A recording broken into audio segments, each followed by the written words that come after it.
Welcome back to Make Your Marketing Podcast. I'm Pia Larson, Fingerprint Marketing Agency owner and your host today. And today I have the privilege of interviewing Jen Hope, who is a longtime friend and Seattle-based executive coach, business coach. She works mainly with VC-backed high-growth startups and C-suite employees, but today she's going to talk to entrepreneurs and small business owners. She's also a certified DISC workshop facilitator and certified leadership circle practitioner, which I'm curious about and we'll get into. Thanks for joining. Hey, how you doing? Hey. So first of all, love the glasses. If the audio, if the people listening on audio can't see them, you'll have to go check them out. They're super cool. They're my favorite. So welcome. We are kindred spirits, Jen. We are both marketers, or used to be marketers, right? You had 20 years experience in marketing. Can you give us kind of a backstory, how you got into marketing and how you switched over to coaching? Yeah, for sure. So I started in college studying marketing.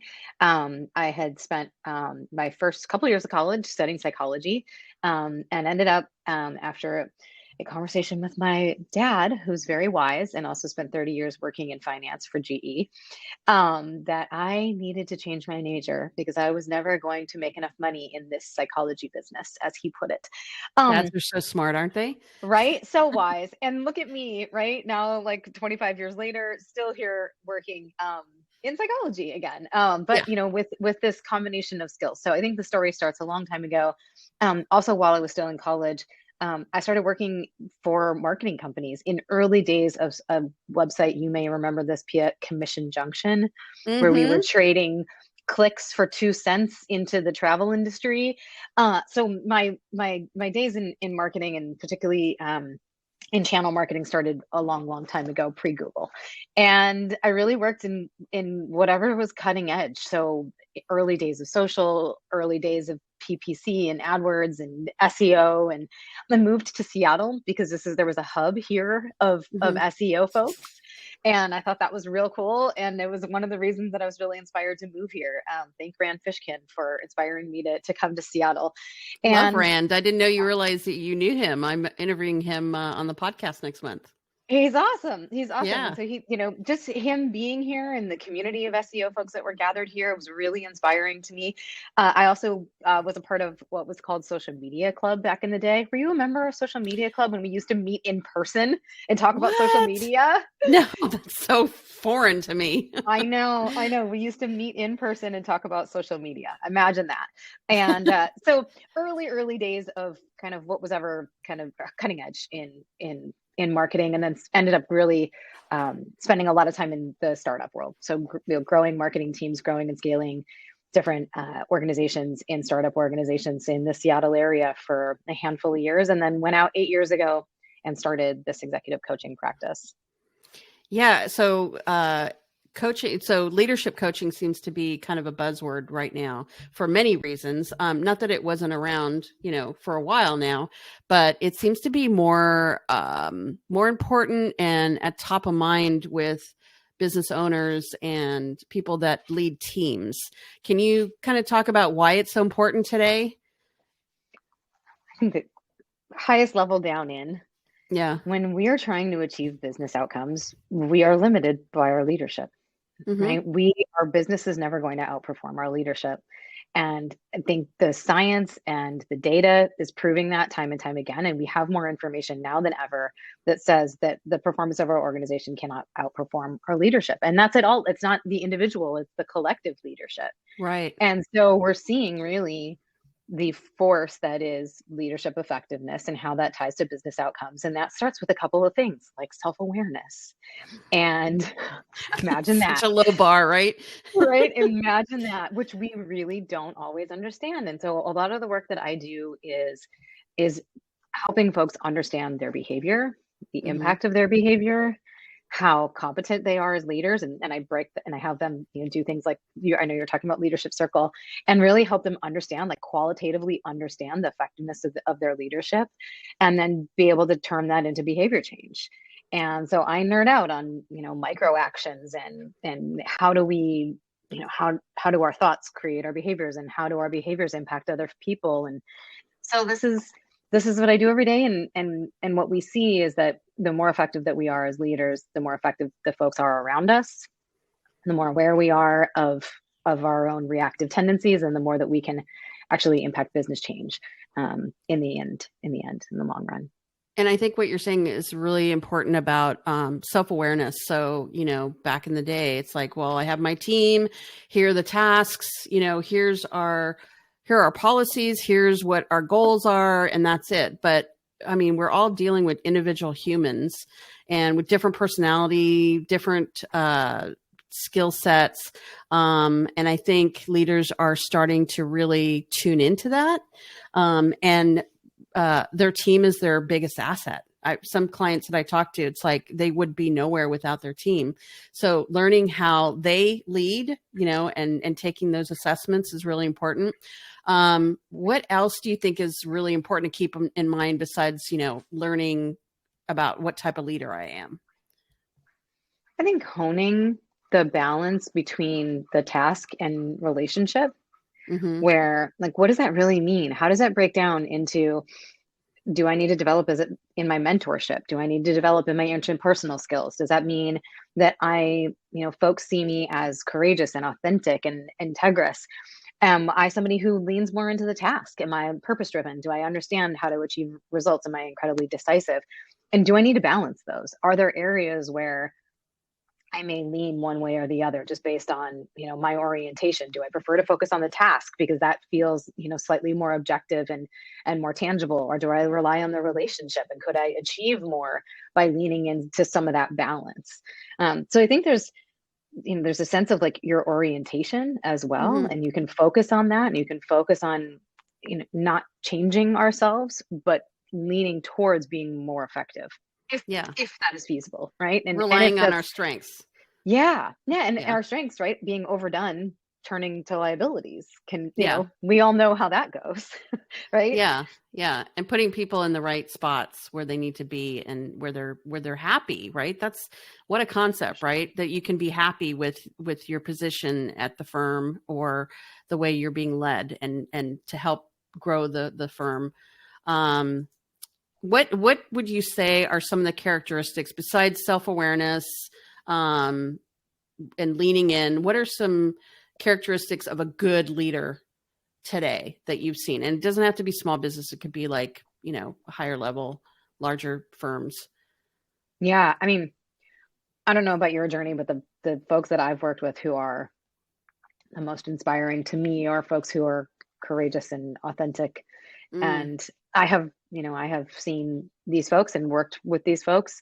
I talk about one of the women that I worked with, um, about 12 or 13 years ago, who was leaving the organization that I was working at as a chief revenue officer, and came into the org with terminal ovarian cancer, oh, and and and was one of the most inspiring women, moms, partners, CROs, business changers that I've ever seen, mm-hmm, and led with integrity, led with in what could be, you know, what others might have perceived as emotion, and in the most inspiring, genuine way, and really set for me a bar of what it looked like to be in integrity, what it looked like to be authentic as a whole human in the workplace.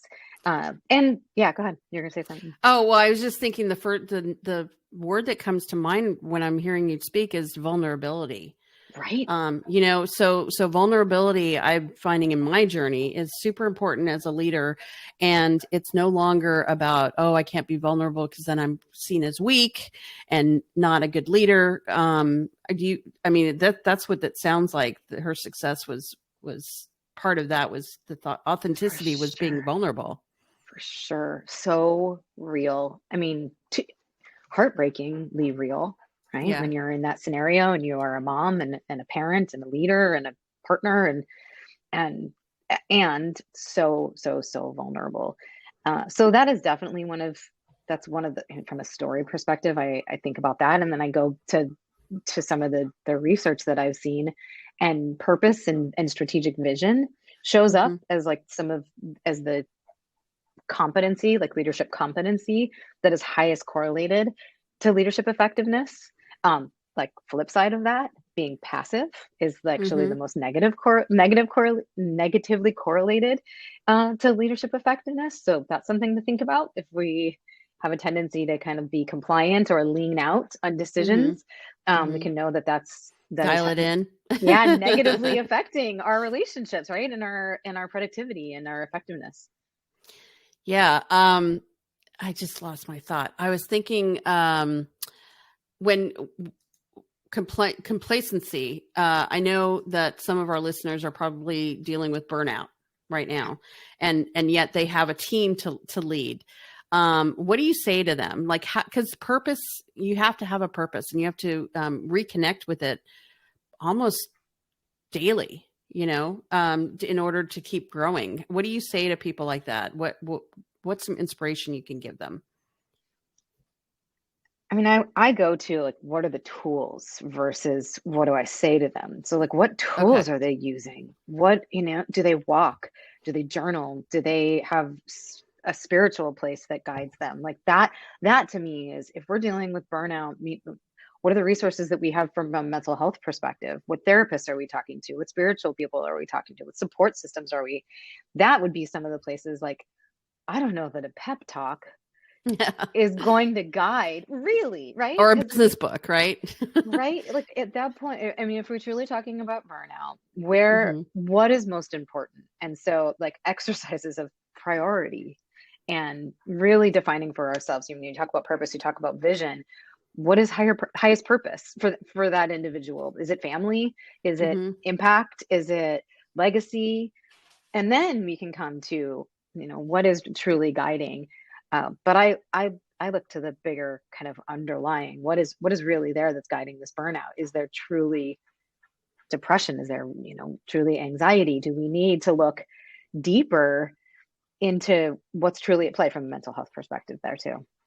I suspect I'm a good example. I suspect that some of it stems from, the hamster wheel, and just keep, you're constantly trying to go after the next thing and be better and be better. And gosh, especially with COVID, I think people have really done some deep thinking around this. Like, is this really what I want to be doing for the next 20, 30 years? And then they have their team that's doing the same thing, right? So everyone's kind of taking a collective pause. And is it really necessary to work 6, 7 days a week? Is it really necessary to be constantly connected with your team? And, just those are the questions that I ask myself. But yes, exercise, mental health, really important. Do you work with your clients on that as well Yeah, I to mean, get, yeah. one of the things that we talk about so often, I talk about this daily, is boundaries. And Mm, like, what are the boundaries, and who is deciding the boundaries? And have we set ourselves up in positions as leaders where folks are overly dependent and are potentially not empowered? Are we to, in the day to day, do we need to zoom out? Do we need to step out? Do we need to recreate some of these relationships, particularly with, in COVID, virtual work, remote work, hybrid work? How much time are we spending there? And do we need to start to create boundary about some of that always on? yeah, I love that. Creating boundaries, because you might think there's already boundaries in place, but it's a new world. You need to really reassess. Um, Continuing on that thought process, what about engagement? So I know people are working from home, or they've got a hybrid work situation, home and office. How can we help re-engage with our team, have them re-engage with each other to kind of get back on track? Yeah, it's a great question, and one that I think we're still sorting through in a lot of ways. Like, Mm-hmm. there is, I don't know how many folks were truly disengaged in this process. Mm-hmm. Are we really re-engaging? Haven't Is it really just a shift? And, Mm. how do we then get the most out of folks? I look to tools again. I am a nerd about this kind of thing, and I That's look what I to love about you. tools. I look to tools, right, and frameworks. That's just how I understand the world. And so, like, to me, I'm partnered with a couple of organizations right now where they're trying to focus on connecting people. Like, let's leave the focus on the business out of it and what's going to make them the best employee, but let's connect people. So I'm bringing folks together for workshops. Like you mentioned earlier that I'm a Mm-hmm. DISC facilitator, and I teach a lot of workshops where we're just talking about behavior, like literally what we understand about our own behavior, what we understand about our team behavior, what we understand about how we are working well together, how we could work better with others. And that has been really eye-opening for folks. We can spend a couple of hours together, which by the way flies by, Yeah, I talking bet. about a framework and just giving folks a language to say, oh, we are very similar and that we both make decisions from a logic-based place, or we're overly optimistic as a team. And when other teams show up to work with us, they may need more data to make their decisions versus our very optimistic or potentially overly optimistic way of making decisions. And some people want to move forward extremely quickly. Others want more time to process information. And it really is helpful. And I don't know how you feel about this phrase, but like naming what's in the room, right? Mm-hmm. Like, let's Mm-hmm. name the dynamics. Let's talk Yeah. about what might be at play and why we work so well together, or where we have unnecessary friction just based Mm-hmm. on our behavioral preferences or communication preferences. And that has been really helpful for getting folks talking just Mm-hmm. about themselves. And yes, it affects the business. And yes, the business moves forward. And yes, it's a benefit in those ways. But using DISC, and it's a tool that's been developed and research that's been studied since the early 1920s. So from that perspective, I love the data piece of it to rely on, and also a way of just understanding other people. And you can see that in like a next step, that also creates empathy. We can Mm-hmm. understand other folks' perspective. You want to move forward really quickly. I want lots of time to think. We might run into one another, right? Mm-hmm. And you can, when you sit across the table from someone else, you can understand at least a little bit more about their perspective. I love the DISC assessment. I've taken it several times. I've actually given it to my family. Love it. Love it. And the thing that I experience, I'm sure people in your workshops have experienced, is, oh my gosh, I'm not crazy. Like, I'm not stupid or slow or whatever stories are in their head. I actually am just built this way and it's fine. I just need to partner with the people that can work with me, or just have the words to ask for what I need. It's incredible. I highly recommend either taking it on the internet or signing up for a workshop with Jen. It's really eye-opening. Tell me a little bit more about the Circle leadership Leadership assessment. circle. Yeah. Leadership circle. So if like dipping your toe in is the DISC assessment that talks about behavior, Mm-hmm. then like jumping in the pool is leadership circle. Um, leadership circle it's a tool for understanding your inner world and how the outside world views your leadership. Okay. It's a 360. So you get 15-ish inputs from folks that know and have worked with you and Mm-hmm. understand your leadership. And what it is it's a tool, kind of, if you split it into two halves of a circle, the top Mm-hmm. half of the graph tells you where you've got great competencies and great strengths. The bottom half of the graph is going to tell you where you have stories and narratives that are showing up in reactive tendencies. Mm-hmm. And it's very, there's a lot of depth. It takes us deeper into narratives, internal narratives, personal narratives, even family systems, and the systems that we're a part of culturally today, and helping us better understand how that is shaping and how that is showing up in our leadership. Mm-hmm. And it's just been, I've found folks find such a different level of understanding about themselves. And obviously, other people are not going to tell us what our truth is. We hold that center Mm-hmm. that is the truth. But it can be really interesting from data perspective to have folks understand, are we driving ourselves too hard?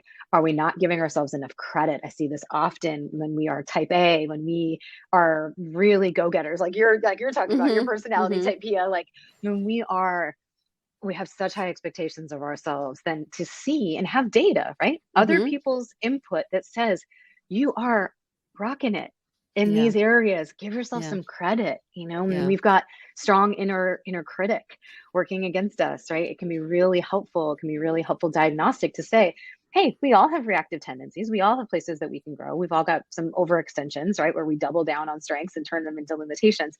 But we also have these great competencies. And it really is so helpful for understanding those. So I love the tools as well, but we all know that you can't just use the tools. You need a guide. I'm a true proponent of hiring a coach, business and personal coach. And so if you're interested in working with Jen, can they just go to your website, Hey Jen Hope. heyjenhope.com? Yeah, I'm Okay. Hey Jen Hope Okay. everywhere. All the places. Yeah. Instagram, LinkedIn, my website, heyjenhope.com. Okay, Yeah. great. Yeah, I highly recommend, because once you have the data, it's kind of like that mirror, right? And you have to have a guide or someone to create a plan of, okay, now that I have all this information, what do I do with it? How do, you have to show them a path to get to improvement or to get them the help. So I highly recommend that that you look into it. But another question that I know people have on their mind too is, am I ready for a business coach? Do I need a business coach? Like, what would you say to people that are thinking about hiring a business coach? Taking it down into like, are we ready for true behavior change? Right? Mm, Are you ready to look back 6 months from now, a year from now, 18 months from now, and say, this is how I've evolved? And mm, I think that's where, even if you're not ready, I think of Peloton instructors, think of all the Peloton instructors who have told me mhm. start before you're ready. Right? Like when you get back in, right? When you're at Yeah. that point where you're like, I'm tired. I don't know if I want to go for another round of workout or to pick myself up again or talk myself out of this funk that I'm in today. Like start before you're ready, I think is maybe the advice that I would kind of the little nudge forward. I love that saying, start before you're ready. I always say to my clients, build it and they will come. Like, don't wait. You need to have faith and confidence that you're taking a step forward, even if you don't think you're ready. So I love that. Love that. Anything else that you want to share that I might not have asked, Jen? I think the only thing that I would share is we can break down that big picture, that big overwhelming thing into micro steps, to those small daily actions that get us to behavior change. And I think that that's one of the pieces where we can feel stuck and might not get started. And Mm-hmm. going through it, working through it with someone else, like you mentioned, Yeah. can be just such a great tool, great asset, a good support system to have in your corner. That's awesome. Well, thank you very much for joining us on the show, Jen. I Thank love what you. you do and how you support other business leaders. Again, if you want to learn more or hire Jen, go to heyjenhope.com and have a great week. Thank you.